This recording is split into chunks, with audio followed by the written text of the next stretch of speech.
ಧನ್ಕರ್ ಅವರ ರಾಜೀನಾಮೆಯ ನಂತರ ಈಗ ಕಾಂಗ್ರೆಸ್ಗೆ ಒಂದು ದೊಡ್ಡ ಅಸ್ತ್ರ ಸಿಕ್ಕಿದೆ. ಬಿಜೆಪಿಗೆ ಮುಜುಗರ ಆಗಿದೆ. ಇದನ್ನ ಹೆಂಗೆ ಹ್ಯಾಂಡಲ್ ಮಾಡಬೇಕು ಅನ್ನೋದರ ಗೊಂದಲದಲ್ಲಿ ಈಗ ಬಿಜೆಪಿ ಇದೆ. ಬಿಜೆಪಿಯಲ್ಲಿ ಧನ್ಕರ್ ರಾಜೀನಾಮೆ ಇಫೆಕ್ಟ್ ಜೋರಾಗಿ ಕಂಡು ಬರ್ತಾ ಇದ್ದು ಮುಜುಗರ ಅನುಭವಿಸುವ ಪರಿಸ್ಥಿತಿಯಲ್ಲಿ ಬಿಜೆಪಿ ಇದೆ. ಬಿಜೆಪಿಯ ರಾಷ್ಟ್ರೀಯ ಅಧ್ಯಕ್ಷರ ಆಯ್ಕೆ ಹಾಗಾದ್ರೆ ಇದೇ ವಿಷಯವಾಗಿ ಮುಂದಕ್ಕೆ ಹೋಗುತ್ತಾ?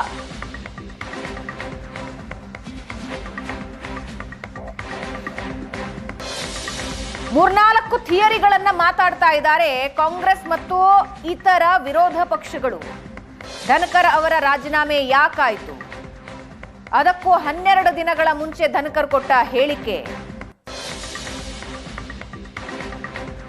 ಅಧಿವೇಶನ ಶುರುವಾದಾಗ ಕೊಟ್ಟ ರಾಜೀನಾಮೆ, ಹೀಗೆ ಹಲವಾರು ವಿಷಯಗಳು ರಾಜಕೀಯ ವಲಯದಲ್ಲಿ ದೊಡ್ಡ ಗುಲ್ಲೆಬ್ಬಿಸಿವೆ. ಸದ್ಯಕ್ಕೆ ಬಿಜೆಪಿ ನಾಯಕರು ಮೌನಕ್ಕೆ ಶರಣಾಗ್ತಾ ಇದ್ದಾರೆ. ಹಾಗಾಗಿ ಈ ಎಲ್ಲ ಗೊಂದಲದಿಂದಾಗಿ ರಾಷ್ಟ್ರೀಯ ಅಧ್ಯಕ್ಷರ ಚುನಾವಣೆ ಮುಂದಕ್ಕೆ ಹೋಗುತ್ತಾ? ಮುಂದಕ್ಕೆ ಬಿಹಾರ ಚುನಾವಣೆ ಕೂಡ ಇದೆ. ಉಪರಾಷ್ಟ್ರಪತಿ ಎಲೆಕ್ಷನ್ ಎರಡೂ ಮುಗಿಯೋವರೆಗೆ ಅಧ್ಯಕ್ಷರ ಆಯ್ಕೆ ಇರೋದಿಲ್ವಾ? ಹಾಗಾದ್ರೆ ಉಪರಾಷ್ಟ್ರಪತಿ ಸ್ಥಾನಕ್ಕೆ ಧನ್ಕರ್ ರಾಜೀನಾಮೆಯಿಂದಾಗಿ ದಿಲ್ಲಿ ನಾಯಕರಿಗೆ ಮುಜುಗರ ಅಂತೂ ಆಗಿದೆ.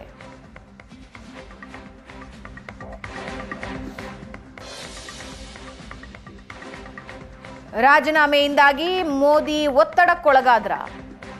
ಯಾಕಂದ್ರೆ ಮೋದಿನೇ ಆಯ್ಕೆ ಮಾಡಿದ್ದು. ಹಾಗಾದ್ರೆ ಸೆಡ್ ಹೊಡೆದು ರಾಜೀನಾಮೆ ಕೊಟ್ರ ಧನ್ಕರ್ ಆಯ್ಕೆ RSSಗೆ ಇಷ್ಟ ಇರ್ಲಿಲ್ವಾ? RSS ಹಿನ್ನೆಲೆ ಇರದ ಧನ್ಕರ್ ಅವರ ಆಯ್ಕೆಯಾಗಿರುತ್ತೆ. ಈಗ ಧನ್ಕರ್ ರಾಜೀನಾಮೆಯಿಂದಾಗಿ ಅಧ್ಯಕ್ಷರ ಆಯ್ಕೆಯೂ ಕೂಡ ಮುಂದಕ್ಕೆ ಹೋಗುತ್ತಾ? ಬಿಹಾರ ಚುನಾವಣೆ ಆಗ್ಲಿ, ಅದಾದ ಮೇಲೆ ನೋಡೋಣ ಅನ್ನೋ ನಿರ್ಧಾರಕ್ಕೇನಾದ್ರೂ ಬರ್ತಾರ? ಬಿಜೆಪಿ ರಾಷ್ಟ್ರೀಯ ಅಧ್ಯಕ್ಷ ಗಾದಿಗೆ ಯಾರು ಬರ್ತಾರೆ ಅನ್ನೋದು ಸದ್ಯಕ್ಕಿರೋ ಪ್ರಶ್ನೆ. RSS ಕೊಟ್ಟ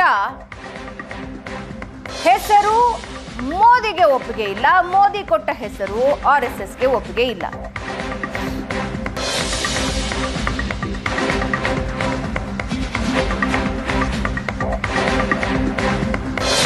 ಸದ್ಯಕ್ಕೆ ಧನ್ಕರ್ ರಾಜೀನಾಮೆಯಿಂದ ಬಿಜೆಪಿಯ ಮೇಲೆ ಒತ್ತಡ ಜಾಸ್ತಿ ಆಗಿದೆ, ಮೋದಿ ಮೇಲೆ ಒತ್ತಡ ಜಾಸ್ತಿ ಆಗಿದೆ. ಮೋದಿನೇ ಆಯ್ಕೆ ಮಾಡಿದ್ರು ಧನ್ಕರ್ ಅವರನ್ನ. ಈಗ ಧನ್ಕರ್ ಅವರು ರಾಜೀನಾಮೆ ಕೊಡೋದ್ರ ಮೂಲಕ ಸೆಡ್ ಹೊಡೆದ್ರ? ಹಾಗಾದ್ರೆ ಧನ್ಕರ್ ಅವರ ಆಯ್ಕೆ RSSಗೆ ಇಷ್ಟ ಇರಲಿಲ್ಲ ಅನ್ನೋ ಮಾಹಿತಿ ಇದೆ. RSS ಹಿನ್ನೆಲೆ ಇರಲಿಲ್ಲ. ಧನ್ಕರ್ ರಾಜೀನಾಮೆ, ಅಧ್ಯಕ್ಷರ ಆಯ್ಕೆ ಎಲ್ಲ ಗೊಂದಲದಲ್ಲಿ ಬಿಜೆಪಿ ನಾಯಕರು ಸೈಲೆಂಟ್ ಆಗಿದ್ದಾರೆ. ಇನ್ನೊಂದು ಕಡೆ ಬಿಜೆಪಿ ರಾಷ್ಟ್ರೀಯ ಅಧ್ಯಕ್ಷ ಗಾದಿಗೆ ಯಾರು ಬರ್ತಾರೆ ಅನ್ನೋ ಕುತೂಹಲದ ಜೊತೆಗೆ RSS ಕೊಟ್ಟ ಹೆಸರು ಮೋದಿಗೆ ಒಪ್ಪಿಗೆ ಆಗ್ತಿಲ್ವಾ, ಅಥವಾ ಮೋದಿ ಕೊಟ್ಟ ಹೆಸರು RSSಗೆ ಒಪ್ಪಿಗೆ ಆಗ್ತಿಲ್ವಾ? ಇದೇ ಹಗ್ಗಜಗ್ಗಾಟ ಬಹಳ ತಿಂಗಳಿನಿಂದ ನಡೀತಾ ಇದೆ. ನೀವು ಫಾಲೋ ಮಾಡ್ತಾ ಇದ್ರೆ ಧರ್ಮೇಂದ್ರ ಪ್ರಧಾನ್, ಭೂಪೇಂದ್ರ ಯಾದವ್, ಮನೋಹರ್ ಲಾಲ್ ಖಟ್ಟರ್, ಶಿವರಾಜ್ ಸಿಂಗ್, ಹೀಗೆ ಹೆಸರುಗಳಿವೆ, ಫೈನಲ್ ಆಗ್ತಾ ಇಲ್ಲ. ಇದರ ನಡುವೆ ಧನ್ಕರ್ ಅವರ ರಾಜೀನಾಮೆ ಬಿಜೆಪಿನ ಇರುಸು ಮುರುಸಿಗೆ ತಳ್ಳಿದೆ. ಹಾಗಾಗಿ ಇದೊಂದು, ಮತ್ತೆ ಈಗ ಬಿಹಾರ ಚುನಾವಣೆ ಇದೆ, ರಿಸ್ಕ್ ಯಾಕೆ ಅನ್ನೋ ನಿರ್ಧಾರಕ್ಕೇನಾದ್ರೂ ಬಿಜೆಪಿ ಹೈಕಮಾಂಡ್ ಬಂದಿದ್ಯಾ?